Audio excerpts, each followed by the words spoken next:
হাতে মাত্র 2-3 দিনের ছুটি থাকলেই বছরের যে কোনো সময় ঘুরে আসা যায় পাহাড়, জঙ্গল, নদীতে ঘেরা উত্তরবঙ্গের ডুয়ার্স থেকে। আমাদের আগের ভিডিওতে আমরা ডুয়ার্সের অঞ্চল ভিত্তিক একটা ধারণা দিয়েছি আর দেখিয়েছি আমরা কিভাবে হাতি, বাইসন, ময়ূর, হরিণের সঙ্গে সাক্ষাৎ করে জয়ন্তীর ছোট মহাকাল সাফারি করে জয়ন্তী, বক্সা, রাজা ভাত খাওয়া ঘুরে চিলাপাতায় এসে পৌঁছলাম তার রোমাঞ্চকর গল্প। এই পর্বে থাকছে চিলাপাতা, জলদাপাড়া, সাউথ খয়েরবাড়ি ভ্রমণ আর সেই সঙ্গে হাসি মারা হয়ে ভুটানের ফোন সেলিং।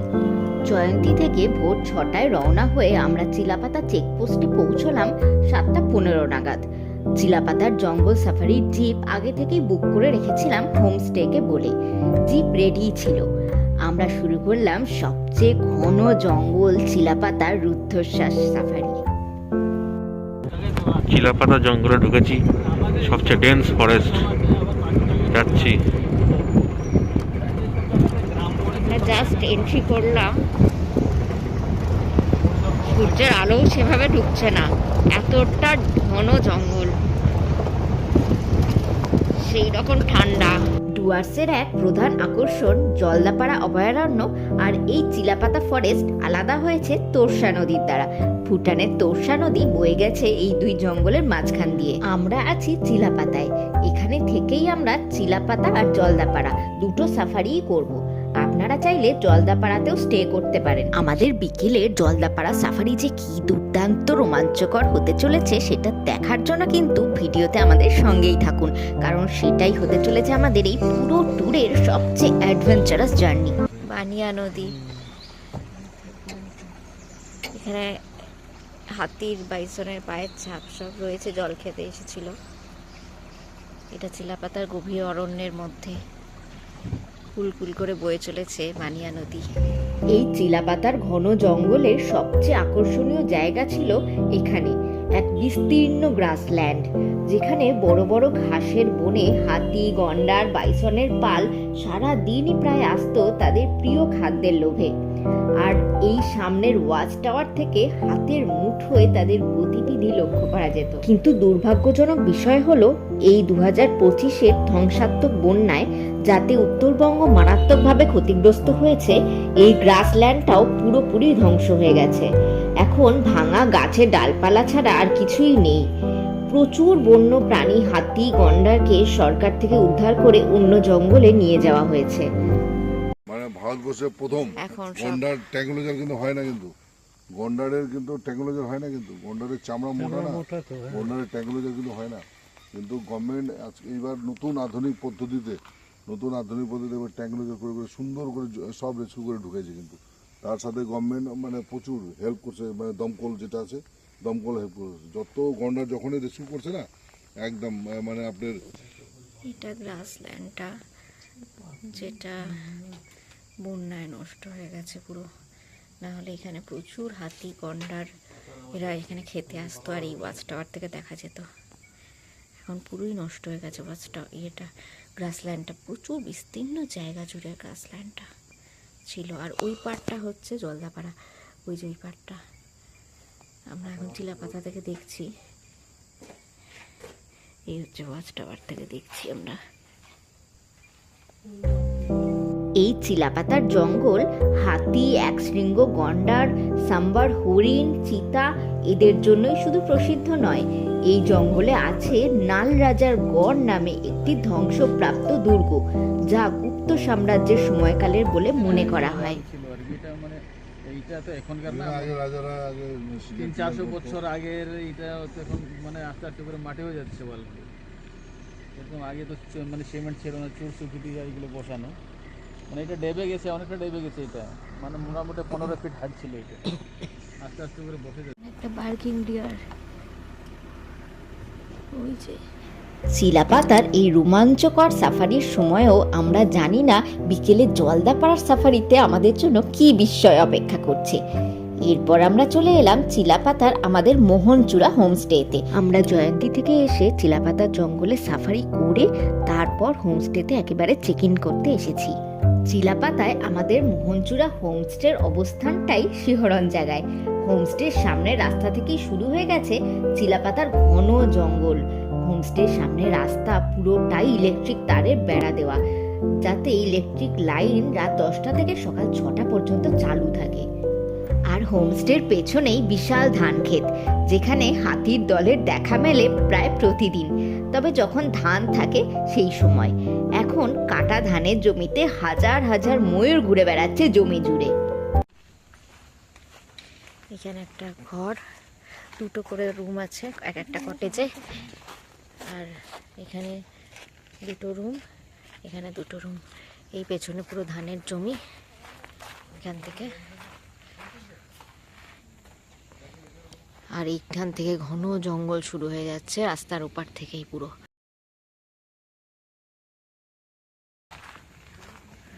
এখানে পুকুর, খুব সুন্দর প্রপার্টিটা।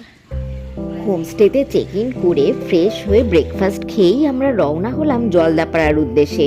প্রথমে যাব সাউথ খয়েরবাড়ি রেস্কিউ সেন্টার দেখতে, তারপর লাঞ্চ সেরে মাদারিহাট সাফারি পয়েন্ট থেকে জলদাপাড়া জঙ্গল সাফারি করব বিকেল 3:30 স্লটে, যার টিকিট দেওয়া হবে কাউন্টার থেকে 2:30 থেকে। আমাদের হাতে সময় কম বলে একদিনেই ঘুরছি। আপনারা চাইলে জলদাপাড়া ভ্রমণটা পরের দিনের জন্য রাখতেই পারেন, তবে মনে রাখতে হবে বৃহস্পতিবার ডুয়ার্সের সমস্ত জঙ্গল সাফারি কিন্তু বন্ধ থাকে। জলদাপাড়া থেকে 15 কিলোমিটার দূরে তোরসা নদীর তীরে সম্পূর্ণ গভীর জঙ্গলে সাউথ খয়েরবাড়ি হলো একটি বাঘ উদ্ধার কেন্দ্র। চিতাবাঘ আর বাঘেদের পুনর্বাসন আর চিকিৎসার উদ্দেশ্যে বানানো। সাফারি গাড়ি ছাড়া নিজেদের গাড়িতে করে এই প্রথম এতটা গভীর জঙ্গলে সাফারি হলো আমাদের। যেতে যেতে ভুল রাস্তায় ঢুকে পেলাম এই সুন্দর চা বাগান, উপরি পাওনা। দিকে যাওয়ার সময় আমরা এই চা বাগানটায় নেমেছি। এই চা বাগানটা জলদাপাড়ার মধ্যেই পড়ছে। দারুণ সুন্দর, চারিদিক ফাঁকা, আর দেখতেই পাচ্ছেন কি বিস্তৃত চা বাগান, দারুণ লাগছে। সুন্দর ঠান্ডা হালকা রোদের মধ্যে এই সুন্দর চা বাগান, চারিদিকে মনটা একদম প্রশান্তিতে ভরে যাচ্ছে just. South Khayerbari rescue centre থেকে ফিরে লাঞ্চ সেরেই হয়েছিল আমাদের এই ট্যুরের সবচেয়ে রোমাঞ্চকর সাফারি, জলদাপাড়ার jeep safari. Madarihat safari point থেকে ঠিক 3:30 6 জনের সিটের আমাদের সাফারি জিপ ছাড়লো। জলদাপাড়া অভয়ারণ্যে ঢুকছি। সামনেই কিছু একটা দেখে একটা সাফারির গাড়ি দাঁড়িয়ে গেছে। পাল পাল পুরো হাতির পাল, জলদাপাড়া অভয়ারণ্য। উফ, জাস্ট ঢুকতেই কি দারুণ অভ্যর্থনা। মোহিত হয়ে দেখলাম প্রায় 20-25টা ছোট বড় বন্য দাঁতাল হাতির দলের নিজেদের মধ্যে খুনসুটি। না, জলদাপাড়া আমাদের হতাশ করবে না বুঝতে পারছি। গাইডের কাছ থেকে জানলাম আমাদের আগের পর্বের দেখা বক্সা বা চিলাপাতা জঙ্গল ছিল উডল্যান্ড, অর্থাৎ বড় বড় গাছের ঘন জঙ্গল, আর জলদাপাড়াটা হলো গ্রাসল্যান্ড, অর্থাৎ বড় বড় ঘাসের জঙ্গল। বড় গাছের গভীর অরণ্য এখানে প্রায় দেখাই যায় না, আর এই মিষ্টি ঘাসের জন্য এখানে প্রচুর তৃণভোজী প্রাণীর আনাগোনা, আর সাইটিংও অনেক বেশি হয়। আমাদের সাফারির ফার্স্ট ড্রপিং পয়েন্ট ছিল হলং বাংলো। এটা হলং বাংলো ছিল, এখন পুড়ে যাওয়ার পরে এই অবস্থা। জঙ্গলে ঢুকেই হাতির দল দেখেছিলাম, তাও কয়েক হাত দূর থেকে, কিন্তু এরপর যে আমরা একেবারে সোজা বাইসনদের ডেরার মধ্যে গিয়ে পড়তে চলেছি সেটা তখনও বুঝতে পারিনি। সামনে দেখ,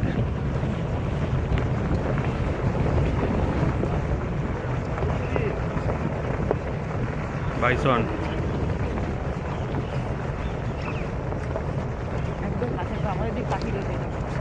চুপ কথা বলুন।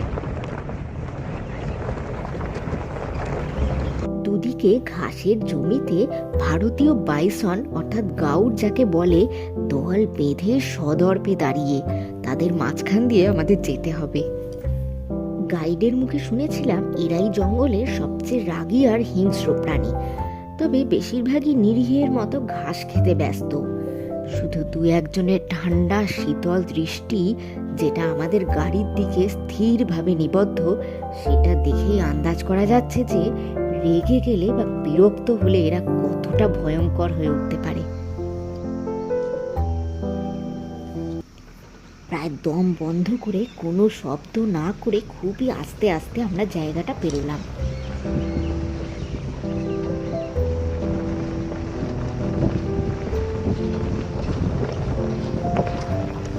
জলদাপাড়ার জঙ্গলের এই পাওনাটা আর এই কয়েকটা শীতল রোমাঞ্চকর মুহূর্ত সারা জীবন মনে থাকবে। আমরা সামনের দিকে এগিয়ে চললাম। জঙ্গলে ধীরে ধীরে সন্ধে নামছে। সামনেই একটা ওয়াচ টাওয়ার দেখে এবার আমাদের ফেরার পালা।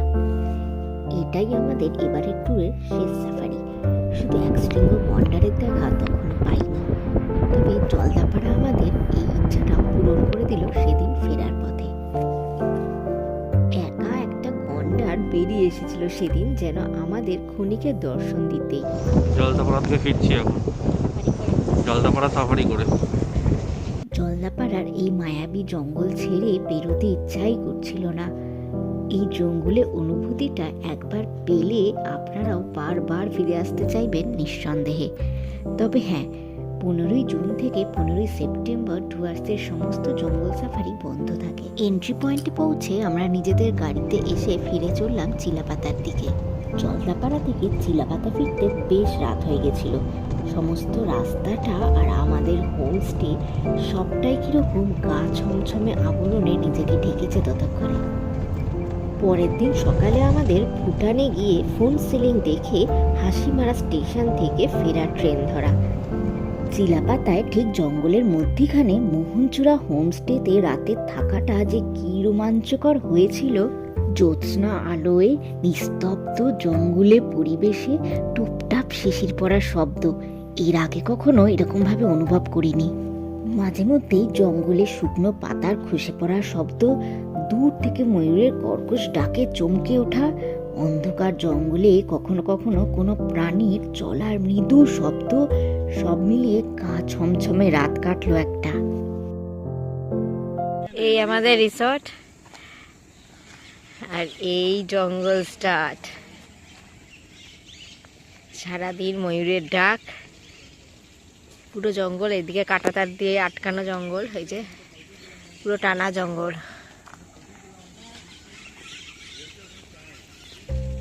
সকাল সকাল হোমস্টে থেকে চেক আউট করে বেরিয়ে আমরা হাসিমারা হয়ে সোজা চলে যাব ভুটানে। দেখে নেব ফোন সিলিংয়ের বেশ কয়েকটা পয়েন্ট। বেরিয়ে পড়েছি আমরা, এখন যাচ্ছি ফোন সিলিংয়ের দিকে। ভারতের সীমানা জয়গাঁওতে নেমে আমাদের গাড়ি বদল করতে হবে। যে গাড়ির ভুটানের পারমিট আছে সেটা নিতে হবে। ভুটানের ইমিগ্রেশন অফিসে দারুণ ব্যবস্থা পার করে আমরা ঢুকে পড়েছি বজ্র ড্রাগনের দেশ ভুটানে। এই প্রসেসের জন্য আমাদের অরিজিনাল ভোটার কার্ড আর ছোটদের আধার কার্ড দরকার। চারিদিকে নিয়ম শৃঙ্খলায় আবদ্ধ ঝকঝকে তকতকে রাস্তাঘাট, হর্নবিহীন গাড়ির লাইন, এসব দেখলেই বোঝা যাচ্ছে ভুটানে পা রেখেছি।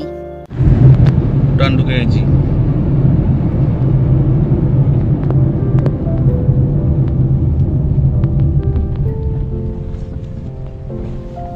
ভুটানে প্রথমেই আমরা দেখে নেব খরস্রোতা তোরসা নদীর উপর hanging bridge. Bhutan hanging bridge.